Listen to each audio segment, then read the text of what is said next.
Hello everyone and welcome to our What's New in Revit 2025 webinar that we are doing here today with AIA Miami. We are very excited to have you all here today, and so without further ado, let's go ahead and talk about some logistics before we can go ahead and get started. All right, so all attendee lines will be muted throughout the presentation. Please do go ahead and send us your questions via the questions box throughout the presentation, as we'll have a Q&A session at the very end. You can send us your AIA number and name via the questions box as well through the presentation. This is important because without this information, we can't guarantee who attended and who's getting the continuing education credit. So if you're interested in those continuing education credits, please do send that information over as soon as possible.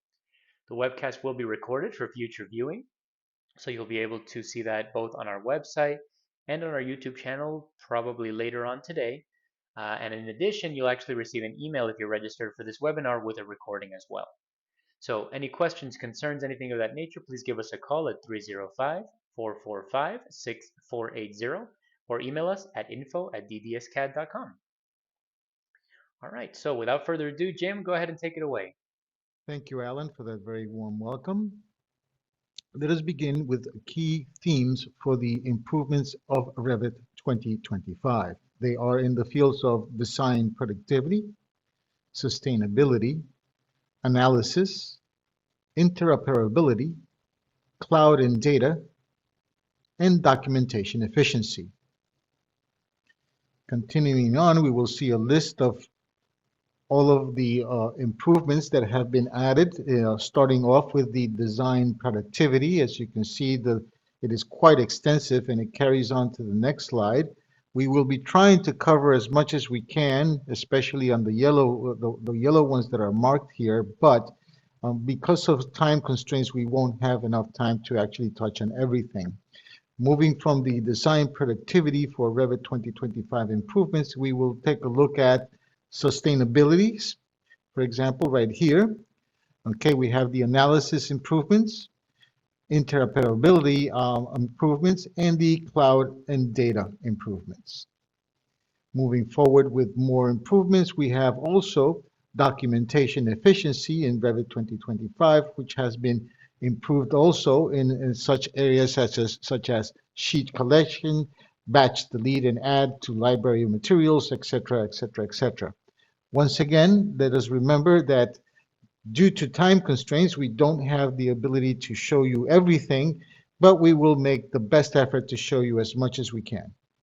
Very well, let's get started with creating walls with auto join and lock. This is a new option that is available when creating your wall. Okay, you have the auto join at the top, and then you have the auto join. On top of that, you are able to lock it to the particular face that you're actually aligning to. The new placement options are joined wall automatically joins walls with adjacent to the adjacent one, or a joint and lock. It joins and locks the adjacent walls both to one another. The inserted elements such as doors and windows will perforate both walls. Now this option is not available for walls that are structural, face-based, stacked, or curtain walls. Now, by face-based, we're talking about walls that are derived from a massing surface that is actually one of the options, and I will show that when we actually start to take a look and see how we create these walls, and we go ahead and allow them to join and lock. It is also available for slanted and tapered walls, but they do not lock. Very well, let's see how these things work. Okay, for this demonstration, we've created a project that has already a section through which we're actually going to draw our wall here so we can take a look at what's happening in section. And we already also have a 3D view so we can see what it looks like once we actually insert items and things such of that sort. So to start off, we go ahead and create a new wall. I'm using something that is not structural, so I'm going to go ahead and use the basic generic 5-inch wall. And I will automatically say join and lock. And the reason I'm using join and lock because there is something that we need to look at a little bit later on when it refers to actually not slanted walls as much as tapered walls. So let's go ahead and draw our very first wall. Okay, oops, let me just undo something here because I think I did something that I went ahead and invoked tapered. I don't want to do that just yet. So let's go ahead and redraw our wall here. Okay, that's our first wall, and we want to go ahead and align a wall to this one right here. Let's actually move this section back a little bit here. Place it there, and so let's go ahead and make this actual section boundary a little bit deeper so we can get to look at it a little bit better. Okay, so now let's go ahead and create our other wall, which is a secondary wall, join and lock.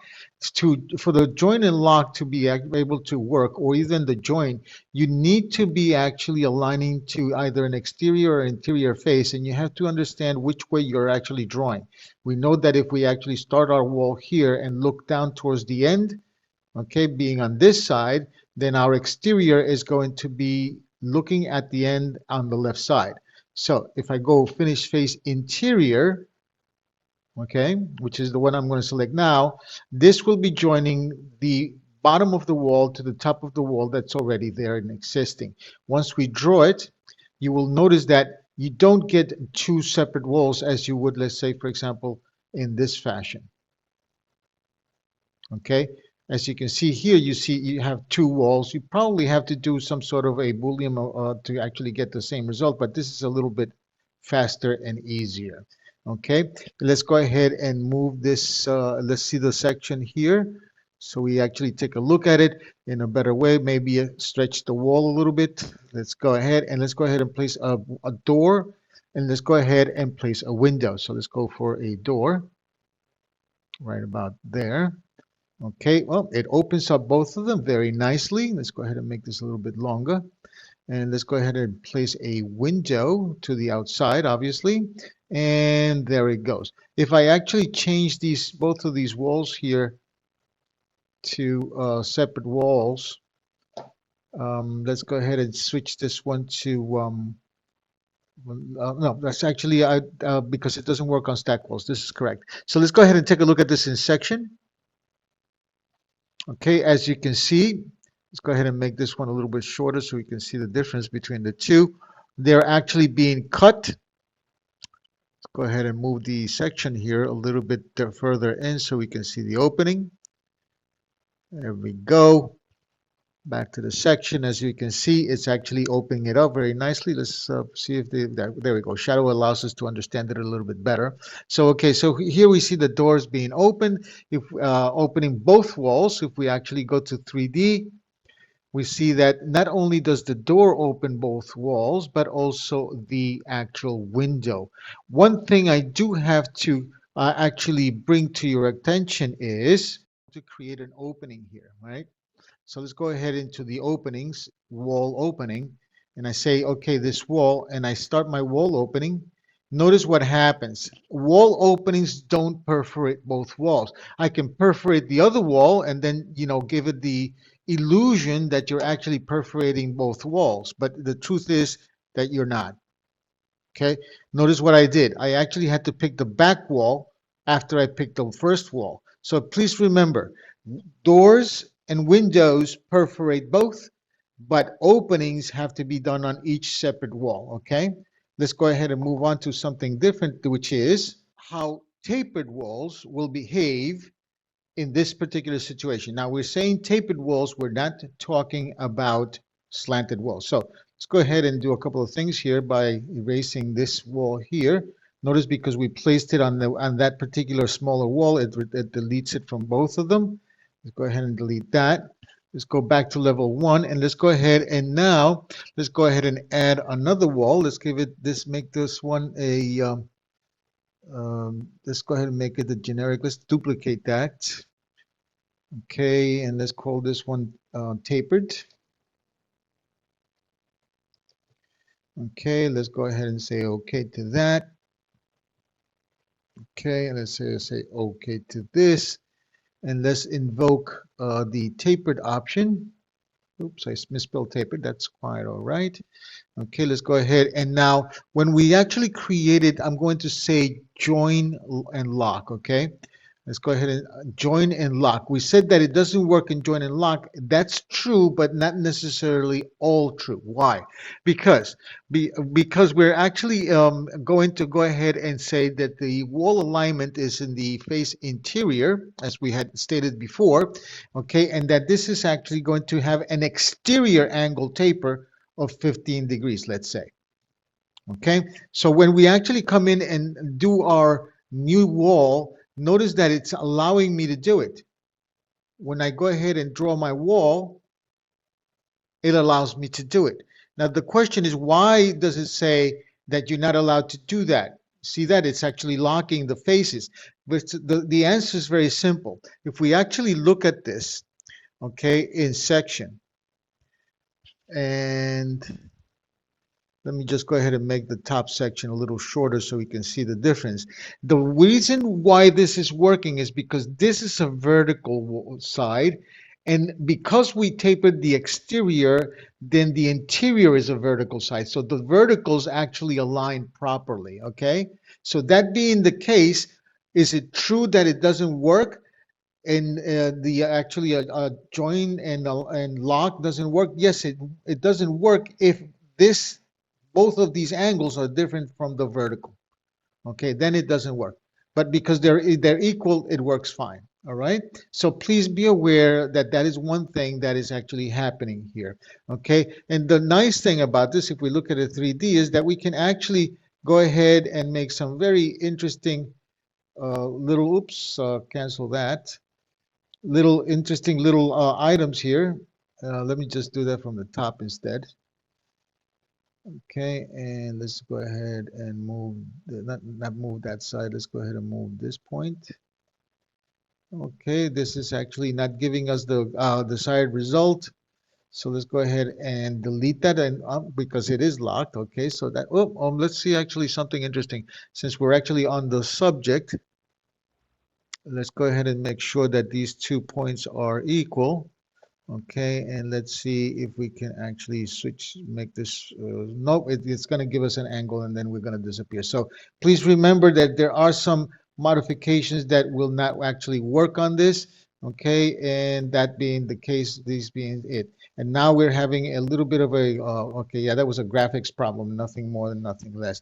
Okay, once again, if we add a door here, it will work just fine. Okay. Remember, we have to change the offset, obviously, to actually make it go into the proper place. And if we actually add a window, okay, it should also work right fine. Remember, this problem is based on the offset. You can offset it in deeper into the wall, and then it should work quite fine. Okay, let's move on then, back to the PowerPoint and over to our next topic. We also have in-canvas wall wrapping controls, which allows us or disallows us to do the wall wrappings within the new actual um, canvas. And the icons are right here once the walls are selected. The layer wrapping must be enabled in the wall type properties, which we'll see in a few moments. And the controls only are visible when a wall is selected in the plan view. Let's see how that's done. Here, as you can see, we have a wall that is a exterior brick with CMU and metal studs. We've already inserted a door, a window, and an opening to see how this works. Now, we said that the items would not be visible unless you actually select the walls. So if you select the walls, as you can see, you have the ability to go ahead and do allow or disallow cleanups. Okay, but there is no wrapping control. As a matter of fact, there's no wrapping happening at the openings or the window or the door. So in order to do that, we need to come over here to the edit type. And in edit type, whether the actual wrapping controls are done in the structure or not is not important because it actually can be, first of all, invoked here. Once it's invoked here, then we'll see how we can actually see it happening on the canvas itself via the new canvas controls. So let's go ahead and say for the wrapping insert, let's go ahead and say both exterior and interior. And then for the wrapping ends, let's go ahead and say only the exterior gets wrapped around. When we say apply and OK, you'll notice that not only do we have now a series of little icons at every one of the points that actually are controlled, okay, we also have the ability to see that it's a stacked one. What does it mean when you have the stacked one? Even though it's actually, if we can really look at this carefully, it's actually showing a wrap. So what this is showing is that this particular item will allow you to go and revert back to the stack this way, as you can see. Okay, and it is at every one of the points where we have the control that we can actually switch it. Okay, you'll notice that once we switch it to the stack, it has kind of like a little icon that shows you kind of like the end walls wrapping, means that right now you have stack, you can convert it to wrap, which is that way as you see right there. So as we said earlier, this is an insert, so only the exterior comes in, okay? And same thing here at the ends. If we actually want to change it a little bit differently here, as you can tell, this is an insert that we have both. That is, as I said earlier, let's go ahead and reselect that. As I had said earlier, if we go to the edit type, we have the inserts, which are going to be the walls, no, sorry, the doors and the window, and we have both. And at the ends, we have exterior only. Okay, and once again, that is controlled via this little icon right here at the openings that we have, each and every one of them, as you can tell. This window, if we switch it to something like one of the fixed windows that we have here, it actually shows us a little more of what the actual window would look like as an insert. As you can tell, this is actually coming in, the interior is coming in all the way through. And then here at the end, we said that it was going to be the exterior that comes around. All right. And so with this, we have seen that we can now go ahead and control the way the actual openings are going to show by selecting and making sure that the little icon is the way we want it. And once again, just to recap, this is only done by selecting the object, going to the edit type, and it is done basically by invoking this in the actual type itself. So this is type, or this is for the type, not necessarily for the individual wall. And with that, let's go ahead and jump back to our slides and move on to the next topic. Moving on, let's take a look at multiple loop mullion profiles. Okay, previously, mullion profiles were limited to a single loop. Okay, we can now create curtain wall mullions with profiles with multiple closed loops. And let's remember the open loops are not supported. What do I mean by that? Well, if you have a non-closed polyline, which is basically what these loops are, then it will not work. They all have to be closed, just like we remember having to do all the extrusions in AutoCAD. So with that said, let's go ahead and take a look and see how this works. As you can see here, we have a cropped mullion 3D view. Basically, the view has been cropped to a section.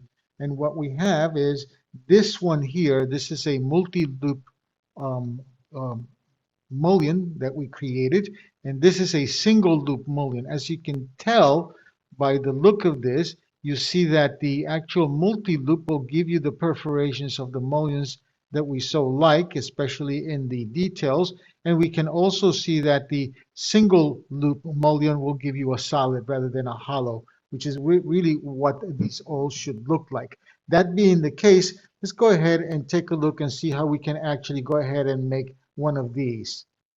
So let's take a look at the actual profile here in the reference level. And we can see that we've already created a nice profile. Now you'll notice that even though this might actually be much more detailed, in this case, we drew it to be of a low detail. There is detail, yes, there is, but not to the level to which an actual detail profile would actually look like. Now, due to some limitations we have found with current curved lengths, we have found that the workflow that we are showing gets most consistent results. Although you might want to do your own profile with high levels of detail that could make it work for you. In this case, we're showing the something that we found to be much more consistent. So with that said, let's go ahead and see what the actual item would actually look like when we bring it in to Revit from a DWG. And for that, we have already brought it in and have it hidden. So let's go ahead here and say reset temporary hide options. And so you see in this particular item, this is actually, if we select it here, we will see that this is an imported symbol. Okay, it's a DWG. We call it mullion top view. Okay, DWG, and it's got much more detail. Okay, now the reason why we actually brought this in is because if we look at this, let's go ahead and move over to the crop mullion here.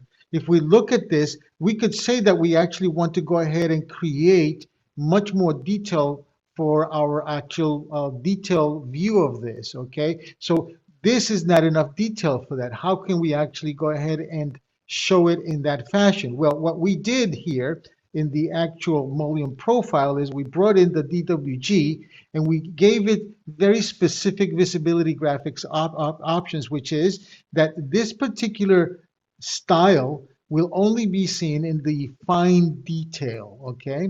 So the actual item is in fine detail view and visible in fine detail. Let's go ahead and cancel here. Now, what about the other part? What about the more simpler profile? Even though it is a little complex, what about the simpler one, which is actually the one that is now in the highlighted items in blue?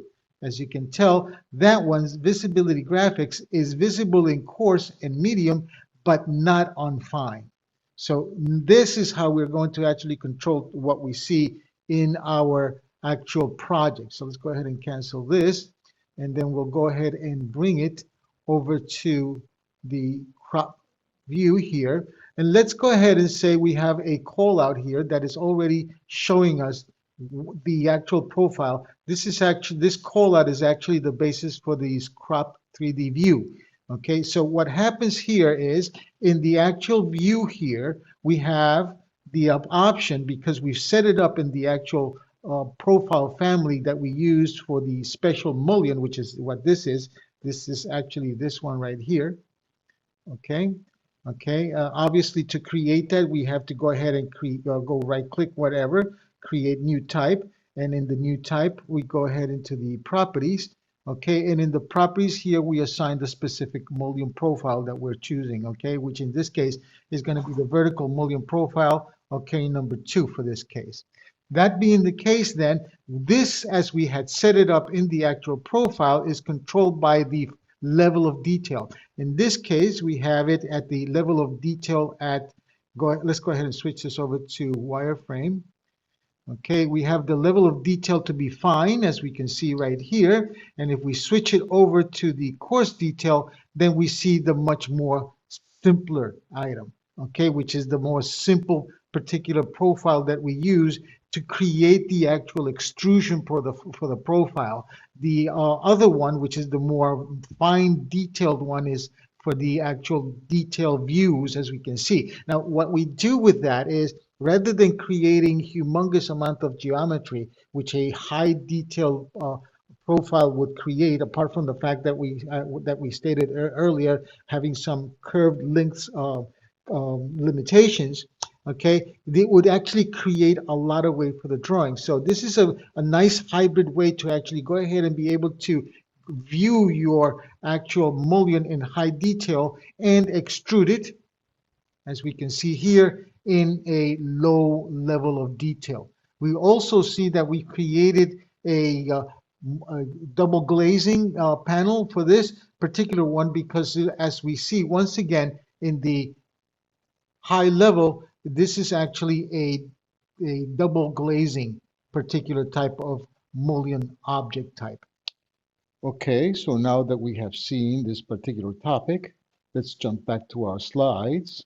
And now we will move on to our next topic.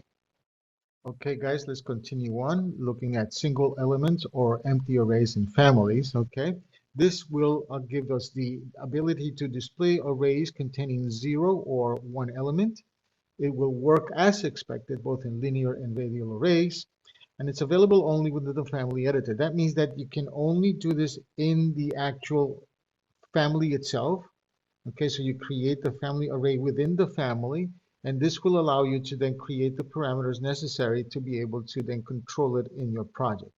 Now let's go ahead and see how this works and how we can put it together.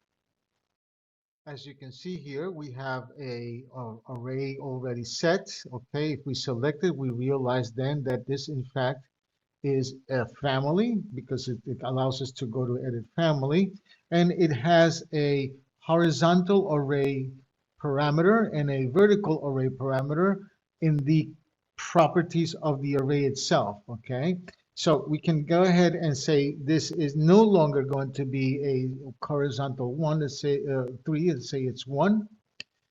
Okay, and apply. And as you can see, it comes down to 1, or we'll switch it down to 1 on the other one, basically vertical and horizontal arrays. Now, the reason why this isn't working in the vertical arrays is because as this is loaded, it does not have a parameter assigned to the vertical. So the question now becomes is what can we actually do? Let's go ahead and switch this back over to 3 so we can have the original to actually make this work correctly. So this is how it's done. If I come over here to this other view that we already have prepared, we see that we have a horizontal array that already has a parameter assigned to it. And we also have a vertical array that has no parameter assigned to it. So the question is, first, how do we assign the parameter or how to create the parameter? Well, that is rather simple. If you go ahead and select your array, and then you have the option to select what I call this witness array count item right here, that gives us an option here to create a label or say where the label is says there is none assigned to that. If we open it up, we have previously created a vertical array. Okay, if we wanted to create a new array, all we needed to do is just, or array label, all we would need to do is just add a parameter and then follow these particular steps here, which we're not going to do. We're just going to go ahead and say that the vertical array is assigned to this one right here. Okay, we go ahead and now save it. And then we go ahead and load it and override the existing. So now what happens? Look what happens. If I actually select this item, we said that the horizontal is 3 arrays, but the vertical is just 1. So there's no more this way. Now we can control them the way we want. Coming back here, let's say, for example, 0, and it will make all of them disappear because one of the parameters is absolute 0. If we switch it to 0 on the horizontal, once again, 0 everywhere. If we switch it to 1, nothing is happening, but we need to have at least 1 and 1 on both, okay? So that way it gives us a show. If we just have 0 on both, for example, the question would actually be is how do we actually go ahead and select this, okay? Because we don't know where that particular array is. I would suggest that you use the crossing window. Okay, that gives us the grips here. And if you look at the properties section, it has now been made available to you, in which case you start to actually go ahead and tell it to start displaying any way you want to display it. Now, the question now becomes is how did we get the actual parameters that we created to come up in the properties section? Well, if we look at the array itself and we go into the actual family types and we look at the horizontal array, for example, and we go to the edit icon, we will notice that we made it an instance. So we know that instance parameters are specific to the actual object array. If we were to have selected it as type parameters, then that would be to the family of arrays. Okay, so in other words, what do I mean? If we make it instance, it appears here. If by the example being shown here. So these are instance parameters. If they were type parameters, they would show here in the edit type of the parameters of the editing of the actual array family. And with that, Let's go back to our PowerPoint and move to the next topic. Moving on to site design, we have now topo solids by face. We can create topo solids on a non-vertical faces of a mass family. We can inspect the related mass checkbox to verify if the topo solid is derived from a mass, which such as right here in the properties. We have limited shape editing functionalities available, and we cannot select faces from different masses for the same topo solid. In other words, we can't create the 2 or 3 different masses and then try to create one topo solid based on that. So let's go ahead and take a look at how this works. Okay, as you can see here, we've created a project with 3 views tiled for ease of use. Let's go ahead into the massing and site. Let's make sure that show mass forms and floors is set on, and we'll go ahead into in place mass. If we want to, we can call this topo. Say okay to that. And let's start with a spline. Just a few splines. We're not going to make it too complex. Go ahead and hit the escape key. Copy this a couple of times or adjust if we want to. The points. Okay, like that. Okay, let's go ahead and select it and copy it a few times. Let's say 3 more times. Once, 1, 2, 3, and make it a total of 4. Let's select them and then go ahead and create a surface based on that. Let's go ahead now and say we come over here and tab, and once we have that done, we can then tab and select and move it in the south view so we can see easier where we are. Let's come back over here and into the site plan, and let's go ahead and select the whole thing.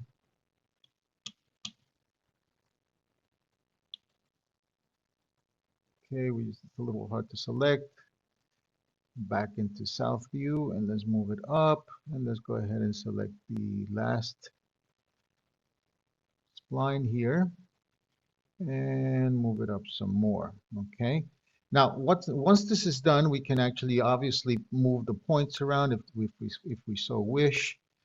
Okay, we're just grabbing them along and just pushing them some up, pushing some down, whatever it is that we need to do in order to make this much more like a topo surface. Okay, and at this point we just go ahead and say finish the mass. Okay, so obviously at this point it's just a mass. Okay, it is, as we can see, it's a positive surface. If we come over here to edit in place and we select the object, it should give us that it's a solid form right there. Okay, so that's very important to know. It cannot be a negative form or a void. So let's go ahead and X out of that. And the next thing is to go back to massing and site and then go to the topo surfaces, which basically says that we're going to create a topo surface based on the face. And then just select this one and we say create topo solid, at which case we can then come over here to the 3D view and let's go ahead and make it into a textured item. And as you can see, let's go back over here on massing and site and turn this part off. As you can see here, let's go ahead and also maximize this view. Let's go ahead and then place it here, and then let's go into view, and let's go ahead and close this one. Let's close this one.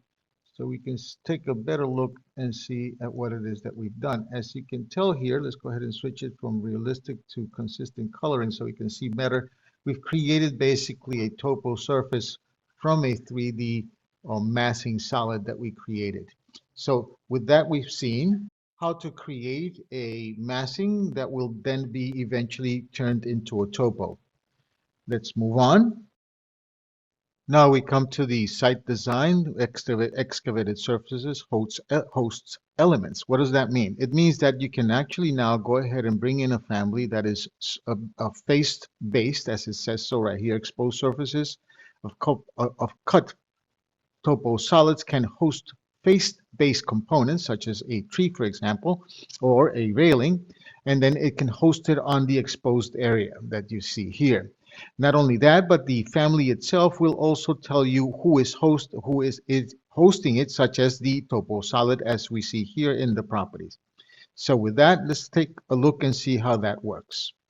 Okay, here we have gone ahead and created a topo surface based on an imported file. And let's go ahead and start with getting into level 1 if necessary. Okay, and we'll go ahead and create a floor. Okay, let's go ahead and make sure that everything is in the right place. Go ahead and create our surface like this. Let's go ahead and edit this generic 12-inch, make it a 2-footer just for the sake of argument.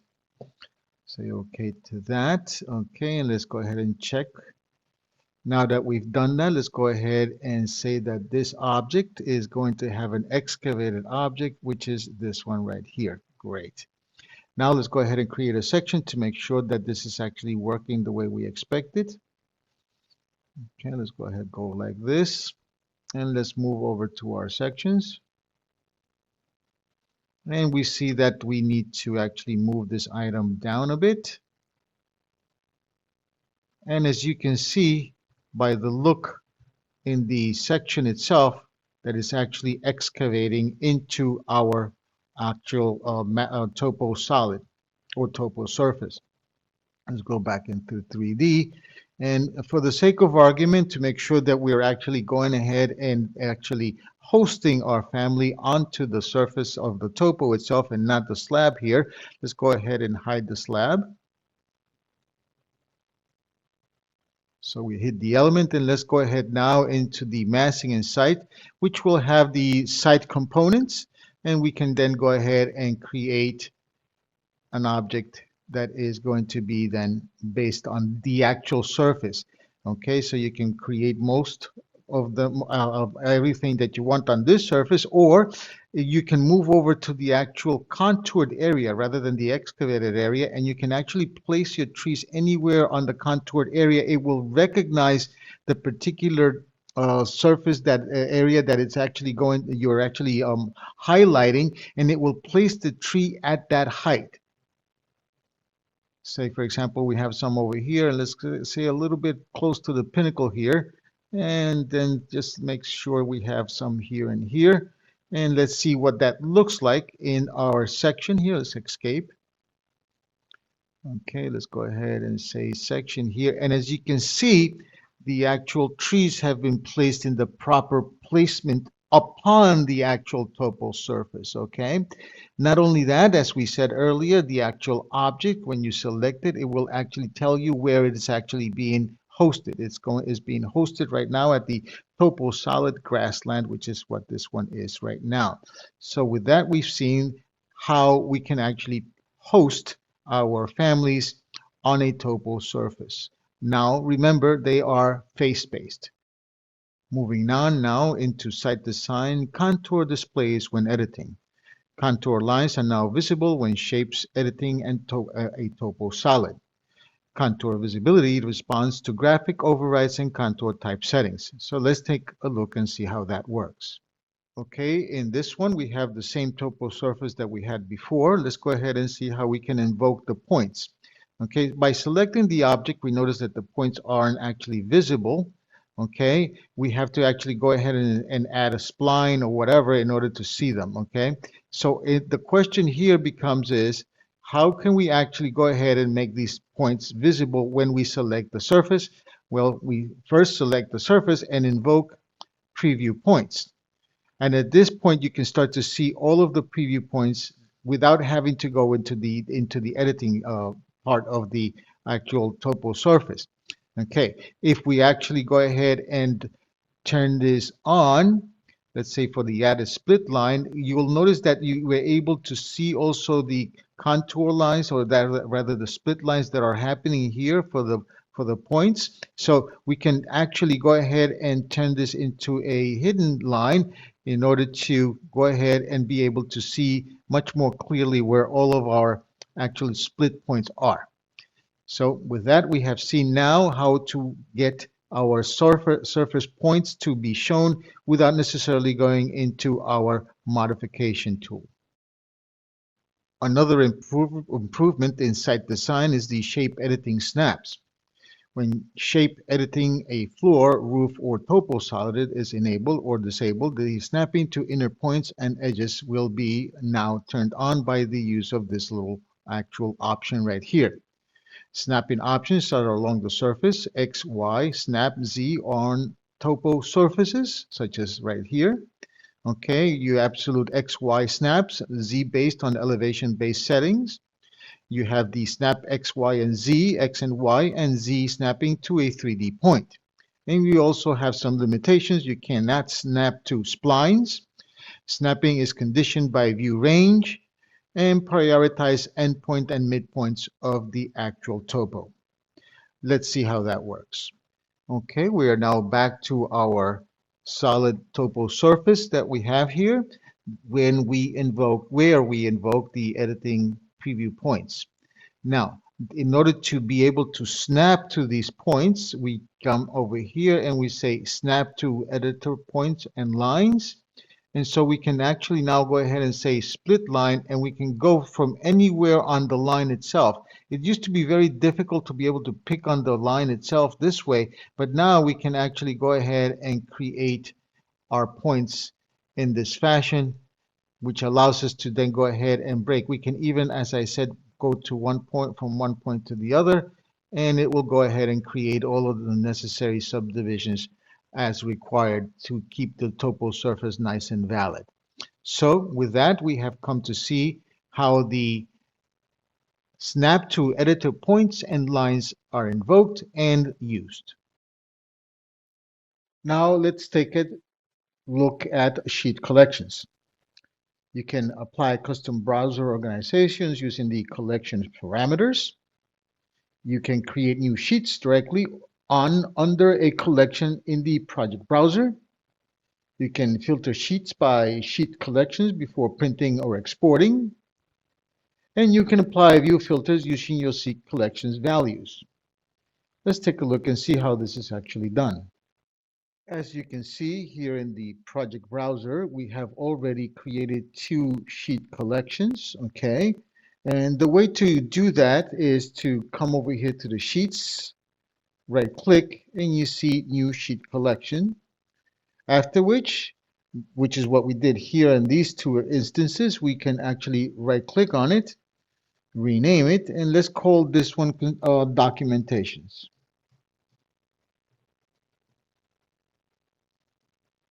Okay, and then select outside, in which case we have now seen how we can actually go ahead and create a sheet collection on the fly. That being said, we can actually grab some of these items that are not organized in sheet collections and just drag and drop them into the particular part that we want. For example, we're looking now at sheet A101. Okay, we can actually grab it, drag and drop it into the sheet collection that we want. As you can see right now, they stand alone on their own with their views. So we actually grab this one. Let's say, for example, we want to put it in the conceptual, and we just drag and drop it in conceptual, and then you can see that it becomes a child of the conceptual collection. Okay, we can do the same thing with any one of them. As you can see, they're now becoming children of the collection that we have here. So now we have a conceptual set collection that is got a A101, A102, A103. We can rename them accordingly, obviously, just like we would in regular sheets. And say now that we want to go ahead and create more sheets. Now take a look at the numbering here. We have the A101 numbering system. So if I come over here to the documentation, right, or the documentation here, and we actually right click and say new sheet, the number that is going to apply here is very easily A101 unless I so go ahead and change it, in which case then it will start to go ahead and number whatever it is that we want to number here, okay? The The thing that happens now is if I do go ahead and do the same thing to the schedules, for example, it gives me the same thing. So I can come in here, as I said, and rename it to whatever I want or I need. Okay, at which case it's just the same thing as we've done before. We just go ahead and drop our schedules in and it starts to happen on their own. Okay, this is the first part. Secondly, now that we've got this created and renamed, let's go ahead and add another one. And it continues along that numbering system that we've got here. Now, here's an interesting thing, and you're going to see what happens, which is what I want you to actually start to recognize is, for example, this ceiling section at foyer has already been placed in, I believe is A101 here, which is right there, right? So what happens if, as we see this is in blue, it indicates that this particular view has already been placed. Let's go ahead and minimize this so we can easily see where we want to actually see what happens when we drop it. We go ahead and drop it now into A305 for the sake of argument, and it's going to tell us that this is already placed, okay? So ideally, what I would say that if you want to go ahead and duplicate views inside your sheet collections, I would highly advise that you actually go ahead and right click and use the duplicate view features, okay, depending on what it is you want. You know that you have detached collection, detached duplicate views, dependent duplicate views, and duplicate views with dependencies. Okay, so depending on what it is that you want to do with these sets, it is the way you would recreate these particular views up here. So you can then go ahead and have them placed in several different sheets in different collections.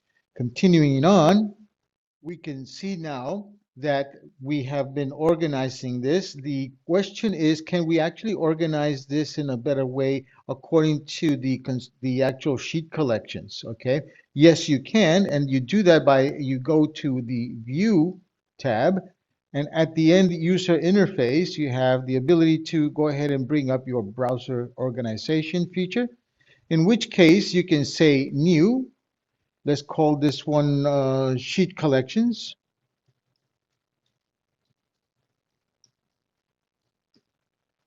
And we can say OK. Once that's done, it takes us into a secondary dialog box, in which case you can start to go ahead and filter according to sheet collections, the sheet numbers, collections right there. Okay, you can go ahead and group them any way you want according to whatever it is that you have gone ahead and assigned as parameters to be actually used here in these sheet collections. And now I see that I've actually made a mistake here in the spelling. That is not a problem because you can go ahead and edit, and I should be able to go ahead and rename it. And if not, it's a very simple item to just delete it and create a new one if you so wish.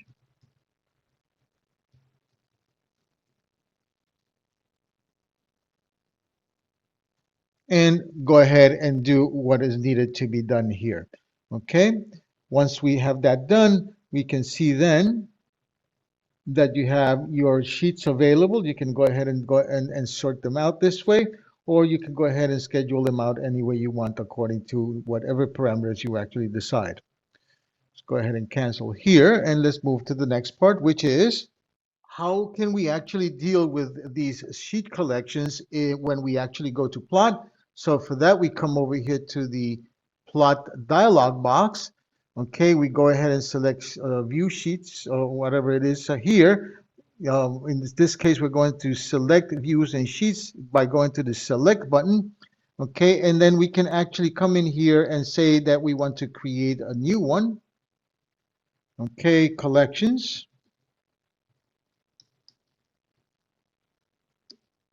Say okay to that. And we can then open up in here and it gives us the ability to select the sheet collections that we want to use.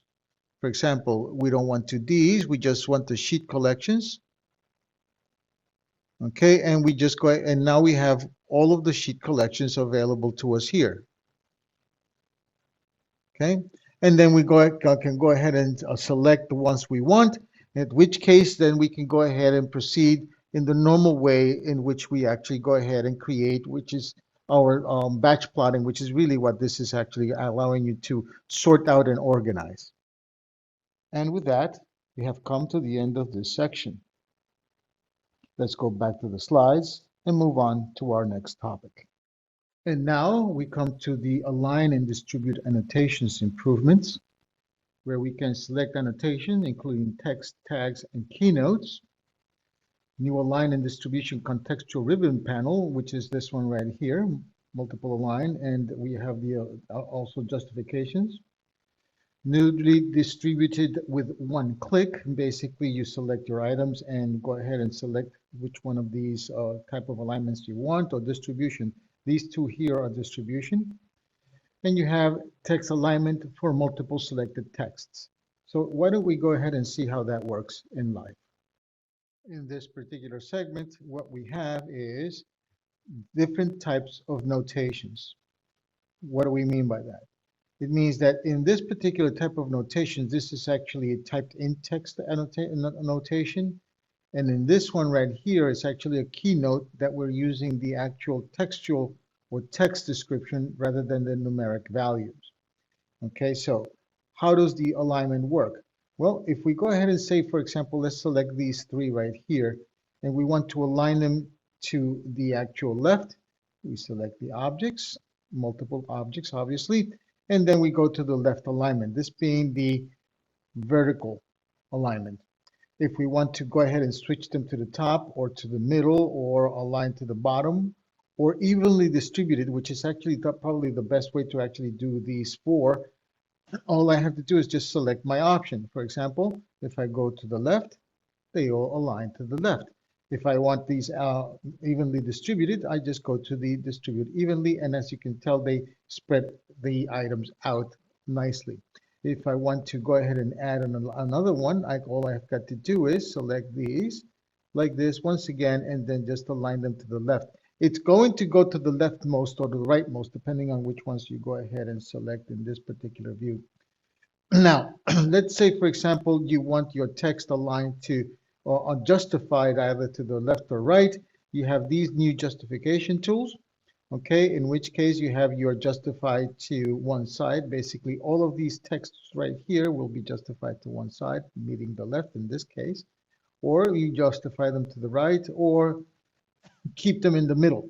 Now, if you try to actually use this particular type of tool on a keynote, you will notice that you do not have that option on keynotes. So please remember that what we're talking about here as far as the justification, these justification tools that are happening here are only at this point from what I'm looking at right now available for actual text annotations. In other words, typed in annotations rather than keynote annotations that are actually acquired through the keynoting system in Revit.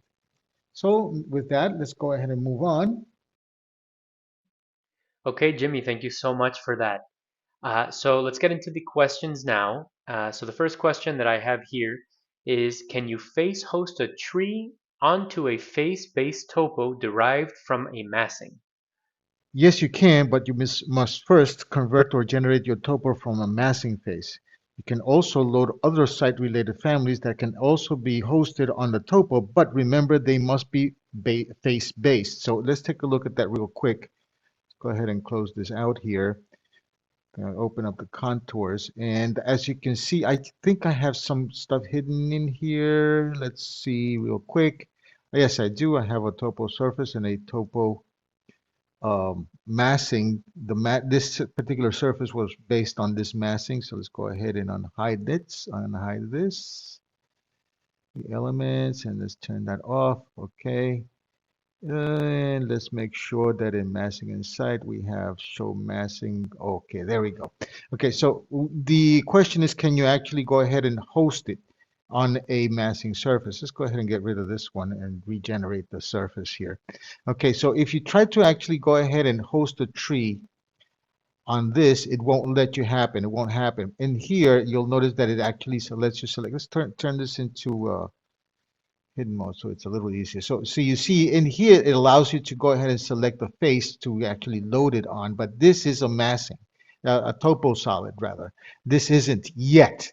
Okay, what you need to do first is go over here to the massing in site, model face as we did before, and convert it or generate a massing from this item and say create topo.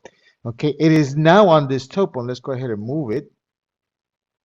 So you'll see that is two different items. Okay, it is now on this topo that you can actually come in and place your trees as you would here. So remember, you need to create your topo surface from the massing surface before you can actually place any 3D trees on it.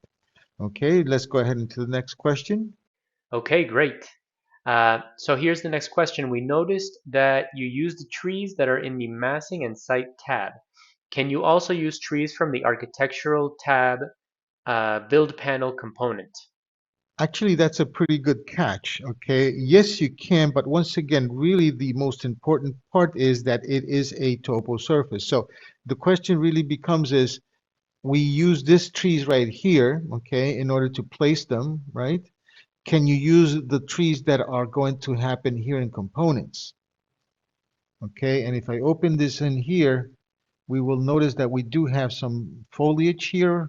Okay, we can go ahead and claim one, and as you can see, it can actually be selected from this. As a matter of fact, okay, as long as it's face-based, we can actually go ahead and place anything that is, any family rather, that is face-based on top of this. Let's say, for example, a manhole. And let's place the manhole right there. Oops, let's go ahead and do it right there. Okay, so yes, the answer is yes, you can select from components rather than from the trees in the massing and site. Okay, so here's another one. Can sheet collections be added to a sheet list schedule? And can the sheet list schedule be used to sort the schedule? Actually, yes, you can, in fact, do that. Let's go ahead and see how that's done. Let's go ahead and come over here, switch it to here, and here's my sheet collection, okay? Let's give it a chance to open. And as we can see here, this is from the previous exercises. We have our sheets right here. Let's go ahead and add a couple of sheet collections. Let's call this one plans. Okay, and let's add another sheet collection. And let's call this one elevations. And let's go ahead and dump some items into there. Let's go ahead and take the plans and dump it into plans, the elevations into elevations, and let's go ahead and grab this number 203 and dump it right there also. So we did that. So the question really becomes is can you actually go ahead and create your schedules based on your sheet collections or can you add them? The answer is, as I said, yes, we do that by going into our view here. We go into schedules and we see we have a sheet list.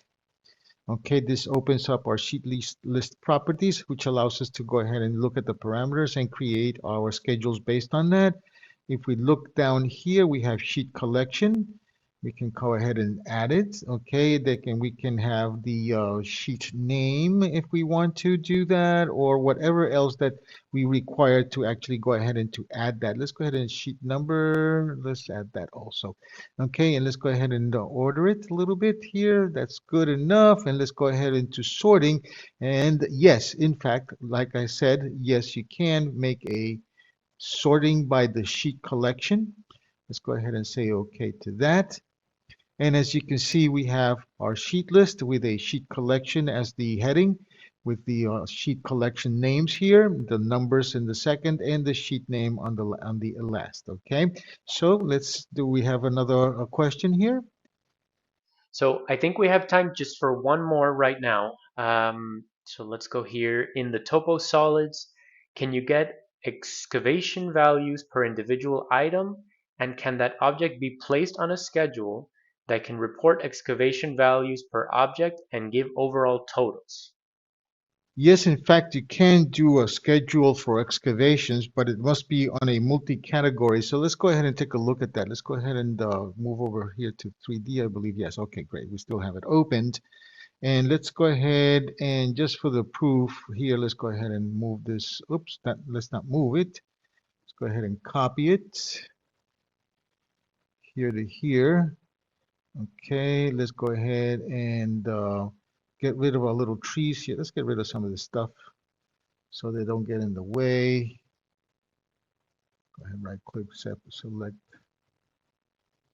visible in view. Oops, yes, there it is. And let's go ahead and select these other little puppies here one by one. Oh, there seems to be a little desk there.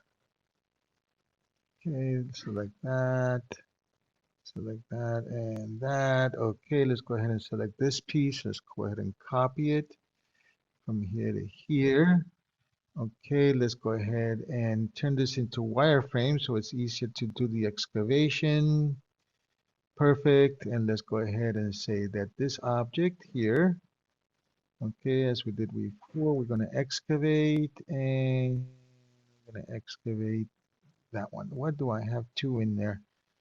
Okay, let's go ahead and get rid of the bottom one. Okay, let's go ahead. And now we can see we have some excavations. Let's go ahead and make this into a hidden line. Okay, we have two sets of excavations.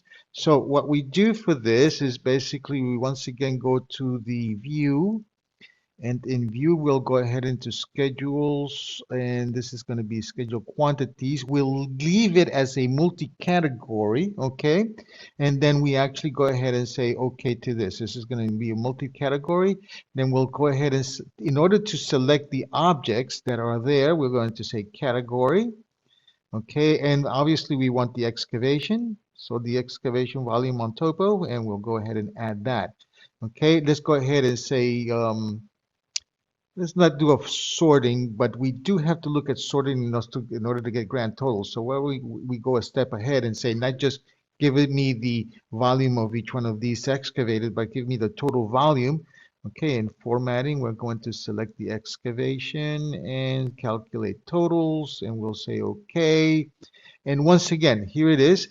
Down at the bottom, it gives you the grand total of the excavation of these two pieces, right here, floors, right here. Okay, and with this, we have come to show exactly how we can actually go ahead and generate the schedule for excavations. Okay, perfect. Thanks so much, Jim. So unfortunately, we are running a little short on time here, so we're not going to be able to take any more questions right now. If you did send a question in the questions box, please go ahead and just give us a little time. We will try to reply to those over email to you instead. So just some final closing remarks here that I did want to touch on. So first of all, thank you all so much for being here. Thank you to AIA Miami for helping us get this together. Um, our blog is live. We did want to go ahead and mention that. This is the URL on the screen right here, ddscad.com/category/Autodesk. You'll find many videos there that we put together, tips and tricks, past webinars, things of that nature for a variety of topics, not just Revit. Um, if you have not yet sent us your AIA number and your name in the questions box, please do that real quick if you can before we finish here. This is so that we can give you your continuing education credits and verify that you were here with us today. We do have AutoCAD and Revit Architectural Essentials monthly trainings available. So if you need more information, please contact us at 305-445-6480 or email us at info@ddscad.com. Reach us that same way if you're interested in purchasing software that we sell, implementation, services, training, anything of that nature that we might be able to help you with. Please do not hesitate to reach out. Okay, well, thank you all so much for your time. I hope you have a great rest of your day.